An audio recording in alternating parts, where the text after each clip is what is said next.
Rote hari ini. Selamat pagi pendengar, Anda mengikuti rangkaian informasi yang terangkum dalam Rote hari ini, edisi Senin 6 Juli 2020. Dari Rote dan seputaran Nusa Tenggara Timur, ada beberapa informasi yang menjadi rangkuman Rote hari ini, di antaranya.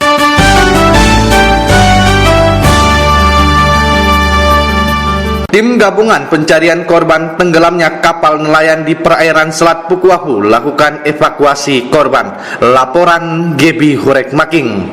Tim SAR Kupang, Sarak Rotendao, Pol Air Kupang, Pol Air Rotendao, Posdal Papela, Polres Rotendao, dan Polsek Papela, Badan Penanggulangan Bencana Daerah Rotendao, serta nelayan sekitar Selat Pukuahu melakukan pencarian terhadap korban tenggelamnya kapal Lampara KM Kasih 25 pada Minggu 5 Juni 2020 pukul 10.45 waktu Indonesia Tengah, mengangkut 28 person on board POB atau penumpang termasuk anak buah kapal dari Tabulolong menuju pelabuhan Papela. Dalam proses pencarian, tim gabungan telah menemukan 21 orang, 2 diantaranya meninggal dunia, 1 orang dalam perawatan intensif. Sebelumnya 5 Juli siang, KM Bahari Express dalam pelayaran Rote Kupang telah terlebih dahulu menyelamatkan 2 korban terapung di Selat Pukuahu. Tanpa menyebut identitas korban meninggal, Kepala Basarnas Kupang Emi Fraser kepada RRI mengatakan mereka yang berhasil diselamatkan 7 orang diantaranya dievakuasi ke Kupang menggunakan kapal SAR Antareja 233 milik Basarnas, sementara yang lain diangkut ke Papela, Desa Paling Timur, Pulau Rote. Berikut penuturan Kepala Basarnas Kupang Emi Fraser kepada RRI. Jadi dari informasi yang kami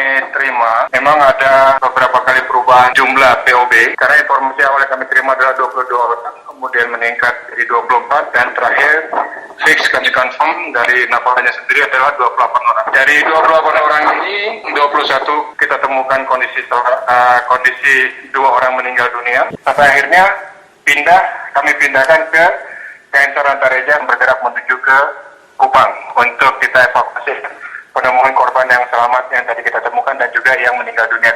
Jadi saat ini yang tersisa yang ada di Rotendao adalah 13 orang. Sementara sisanya 3 orang on board di kapal Antareja saat ini sedang proses bergerak menuju ke pelabuhan navigasi untuk mengantarkan 1 orang yang kita temukan selamat dalam kondisi lemas dan juga 2 orang yang meninggal dunia. Dari 28 orang, 21 sudah berhasil ditemukan sehingga target pencarian tinggal 2 orang lagi, Pak. Saat ini di lapangan juga proses pencarian masih berlangsung.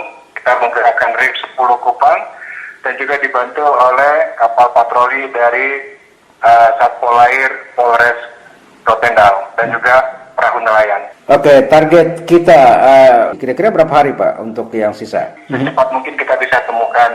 Namun kan ada range waktu yang masih bisa diakomodir itu sekitar maksimal itu sampai 7 hari Bapak. Juga dengan RRI ini Pak yang ikut memberi informasi. Juga salah satu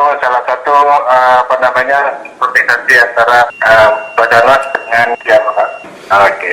Dijelaskan Emi Fraser sebelumnya telah terjadi kesimpang siuran jumlah penumpang dan ABK. Namun setelah dikonfirmasi, dipastikan penumpang termasuk ABK berjumlah 28. Dengan diketemukannya 21 korban, tersisa 7 orang dalam pencarian dengan durasi pencarian selama 1 minggu. Pihak Basarnas Kupang menyampaikan terima kasih kepada RRI yang telah memberikan data ke publik sebagai bentuk kerjasama media ditunjukkan dengan respon cepat masyarakat pada peristiwa ini. Untuk diketahui, keberangkatan penumpang menggunakan kapal Lampara dari Tabulolong ke Papela Rotendao adalah menghadiri upacara pemakaman keluarga di Desa Serubeba, Kecamatan Rote Timur, namun naas menimpa keluarga dalam pelayaran menuju ke tempat duka. Dari Branda Selatan NKRI, Gebi Hurek Making melaporkan. Meningkatkan produksi gula lontar, pemerintah Kabupaten Rotendao akan merubah pola produksi. Meski telah mencapai nilai produksi dalam kisaran 1 miliar rupiah lebih per tahun dari olahan gula air, gula lempeng, dan gula semut, pemerintah Kabupaten Rotendao telah mengusulkan kembali ke pemerintah pusat untuk dibangun rumah produksi dan peralatan masak gula air bagi masyarakat di wilayah Desa Daudolo, Kecamatan Rote Barat Laut. Bertempat di kantor Desa Daudolo, Kecamatan Rote Barat Laut, Bupati Rotendao Paulina Haningbulu didampingi Wakil Bupati Stefanus M. Saik menyampaikan keterlambatan pembangunan fasilitas penunjang rumah produksi. Seharusnya sudah dibangun tahun ini, namun kondisi negara menghadapi pandemi COVID-19, seluruh dana pusat ditarik. Pemerintah pusat mengizinkan pembangunan dalam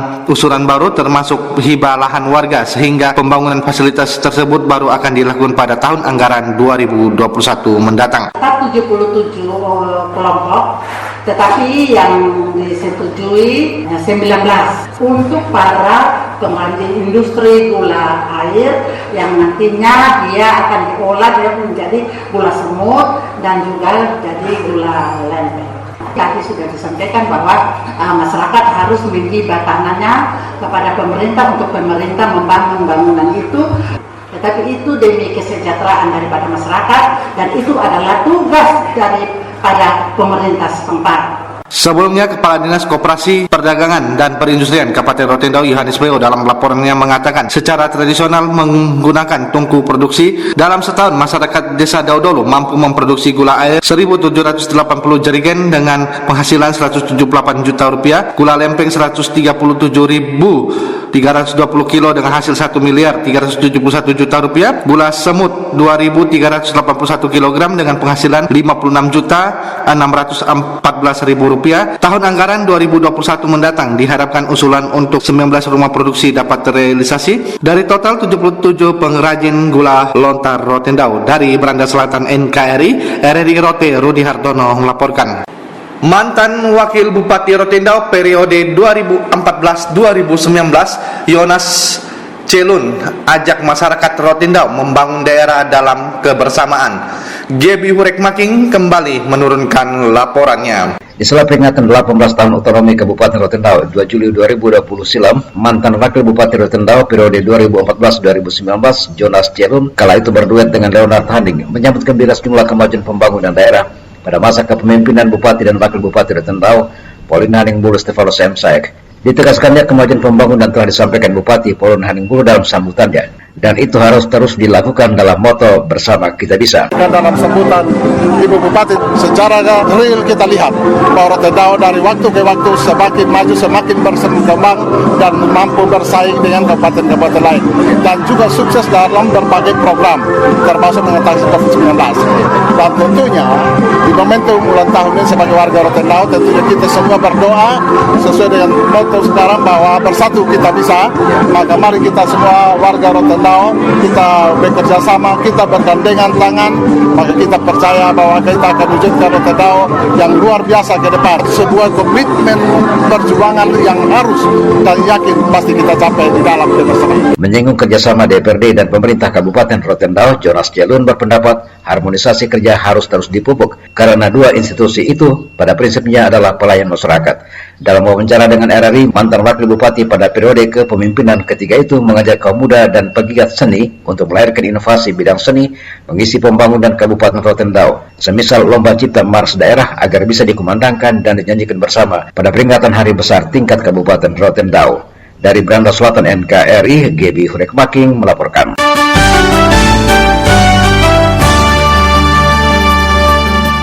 Tingginya angka kelulusan SD di Kota Kupang dengan kondisi keseimbangan dukungan fasilitas pendidikan yang belum memberikan jaminan, DPRD Kota Kupang minta Pemkot bangun sekolah baru.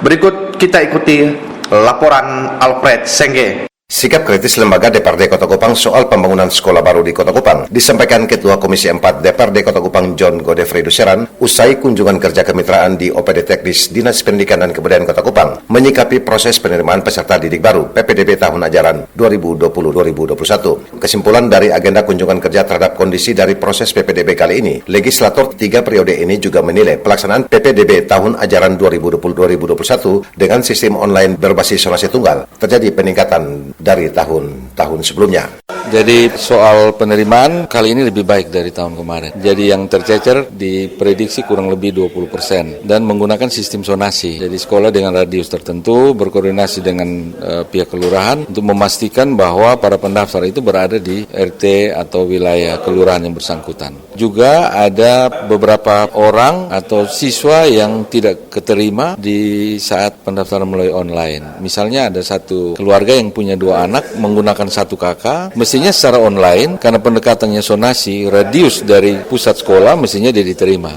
Tapi itu sudah dikoreksi menggunakan pendekatan offline. Jadi ada 2 macam pendaftaran, yaitu yang pertama offline dan online. Keduanya ini setelah ditabulasi itu hanya ada penyimpangan 20%. Dan orang-orang ini diarahkan untuk bisa mencari sekolah-sekolah alternatif di lain. Karena memang secara regulasi sekolah itu dibatas dengan ruang belajarnya, misalnya SMP 2 itu hanya 11 rombongan belajar. dan mereka mematuhi itu, sehingga kelebihan dari kuota yang disiapkan secara aturan dan penerimaan melalui offline dan online, mereka diarahkan mencari sekolah-sekolah yang masih terbuka ruang sesuai batasan atau kuota yang ditetapkan oleh Juknisnya. Politisi asal Partai Berlambang Banteng Bermoncong Putih ini juga mendorong pemerintah Kota Kupang melalui OPD Teknis Dinas Pendidikan dan Kebudayaan Kota Kupang terkait PPDB dengan kondisi kapasitas sarana pendidikan seperti halnya penyediaan gedung sekolah baru negeri. Ya, ini setelah didiskusikan ternyata problem ini tidak akan pernah selesai kalau pemerintah tidak punya kemauan yang keras untuk segera membangun sekolah negeri di daerah yang situ.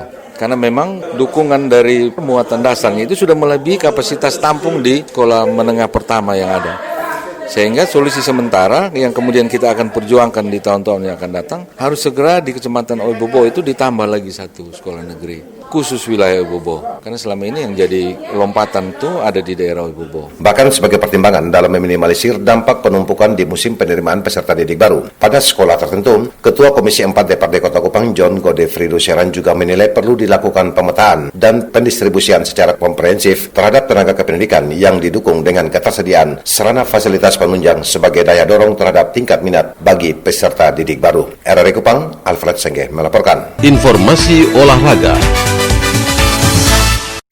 Pemerintah Kabupaten Rotendao dan Kodim 1627 Rotendao mengajak masyarakat dapat kebugaran melalui olahraga bersepeda. Dina Yulianti menurunkan laporannya. Komandan Distrik Militer 1627 Rotendao, Letkol Kavleri Adrian Wahyu Dwi Atmoko, ajak masyarakat Rotendao dari semua kalangan bergabung dalam Rote Island Cycling Community, melahirkan jiwa sehat melalui fisik sehat dengan berolahraga bersepeda. Pernyataan Letkol Kavleri Adrian itu disampaikan menjawab RRI saat finish Saturday Night Ride New Normal 18 tahun ulang tahun Rotendao di pelataran Toko 7 Jaya Bangunan Utomo Kota Baa. Dikatakan RICC terbuka untuk umum dan masyarakat Rotendao silahkan bergabung. Malam ini sengaja saya membuat acara karena malam minggu ini ya orang Rot ini hiburan kurang, sehingga saya mengajak rekan-rekan untuk membuat acara kuis malam yang kita sebut Saturday Night Ride. Kegiatan ini bisa dilihat masyarakat, kemudian masyarakat semakin tertarik berolahraga, terutama bersepeda dan masuk ke grup RICC. Jadi kuis sama-sama, sehat sama-sama. Bersama kita merasa jiwa yang sehat, terdapat fisik yang kuat. Sementara penasehat RICC Charles Malaikosa terkait Saturday Night Ride 18 tahun Rotendao mengatakan, kegiatan ini dilaksanakan sebagai bentuk dukungan peringatan 18 tahun Rotendao, juga mendukung program pemerintah kabupaten membudayakan hidup sehat melalui kegiatan olahraga bersepeda. Tujuannya mendukung Kabupaten Rotendao merayakan hari ulang tahunnya ke-18. Memasuki new normal, maka kita memperkenalkan kepada masyarakat bagaimana melaksanakan kebudayaan new normal ke depan. Budaya sehat ini memperkenalkan kepada masyarakat Rotendao bahwa kita seluruh teman-teman anggota RCC mendukung program kerja Kabupaten Rotendao dan membudayakan masyarakat untuk selalu sehat. Pemerintah Kabupaten Rotendao melalui Wakil Bupati Stefanus M. Saik saat pelepasan tim RICC HUT 18 tahun Rotendao dengan start lapangan parkir Pelabuhan Baa mengatakan, pemerintah daerah menyambut gembira langkah Kodim 1627 Rotendao membentuk komunitas bersepeda, dan bersepeda menurut Wakil Bupati Stefanus M. Saik lebih hemat dan juga sehat. Di musim pandemi COVID-19, olahraga bersepeda menjadi salah satu alternatif kebugaran. Ini sesuatu yang amat sangat luar biasa sekali karena di Rote ini selama ini belum pernah komunitas seperti ini. Ternyata dikoordinir oleh Bapak Dandim dan Kepala Bandara. Saat pandemi COVID seperti ini, tentu sepeda ini menjadi sangat berguna sekali bagi kita. Nanti saya mau punya sepeda juga. Ya, tepuk tangan. Punya sepeda juga dan saya mau ingin naik. Rote Island Cycling Community Saturday Night diikuti lebih dari 50 peserta baik dari komunitas tergabung dan juga masyarakat umum. RICC saat ini memiliki sedikitnya 52 anggota terdiri dari kelompok TNI Polri, pengusaha Rotendao dan masyarakat umum, dan diharapkan olahraga bersepeda dapat merakyat di Kabupaten paling selatan NKRI. Dari Beranda Selatan NKRI, Dina Yulianti, RRI Rote melaporkan.